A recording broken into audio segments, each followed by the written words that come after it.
चंद्रपूर जिल्ह्यात महिला आणि विद्यार्थिनींच्या सुरक्षेसाठी पोलिसांनी आणखीन एक महत्त्वाचं पाऊल उचललं आहे। दामिनी पथक आता अत्याधुनिक वाहनांनी सुसज्ज करण्यात आलं असून शाळा आणि महाविद्यालय परिसरातील सुरक्षा अधिक प्रभावी करण्यासाठी हे वाहन नागरिकांच्या सेवेत दाखल करण्यात आलं। या वाहनाचं लोकार्पण पोलीस अधीक्षक आयुष नोपाणी यांच्या उपस्थितीत करण्यात आलं। महिला आणि विद्यार्थिनींच्या सुरक्षेला अधिक बळकटी देण्यासाठी चंद्रपूर जिल्हा पोलीस दलानं दामिनी पथक अत्याधुनिक आणि सुसज्ज केलं आहे। शाळा आणि महाविद्यालय परिसरात नियमितपणे गस्त घालून विद्यार्थिनींना सुरक्षित वातावरण उपलब्ध करून देण्यावर भर दिला जात आहे।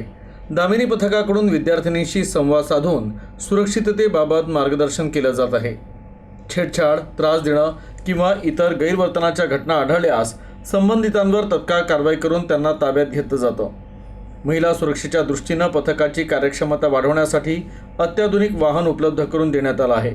तसंच आपत्कालीन परिस्थितीत नागरिकांना त्वरित मदत मिळावी यासाठी विशेष संपर्क क्रमांक देखील सुरू करण्यात आले आहे। या अत्याधुनिक वाहनाचं लोकार्पण चंद्रपूरचे पोलीस अधीक्षक आयुष नोपाणी यांच्या उपस्थितीत करण्यात आलं। महिला व विद्यार्थिनींच्या सुरक्षेसाठी उचललेले हे पाऊल शाळा आणि महाविद्यालय परिसरात सुरक्षा व्यवस्था अधिक प्रभावी करण्यास मदतगार ठरणार आहे।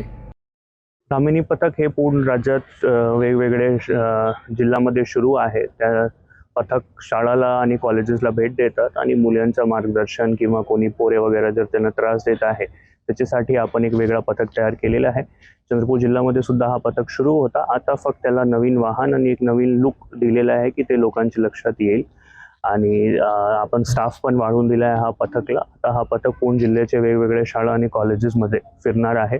आपण दामिनी पथकला स्वतंत्र नंबर सुद्धा दिलेला आहे, तर कोणी शाळा किंवा कॉलेज किंवा इतर महिलाला कुठलेही असा कंप्लेंट करायचं आहे किंवा कोणी कुठलेही त्रास आहे तर ते हा नंबरवर फोन करू शकतात आणि दामिनी पथक त्यांची मदतसाठी उपस्थित राहणार।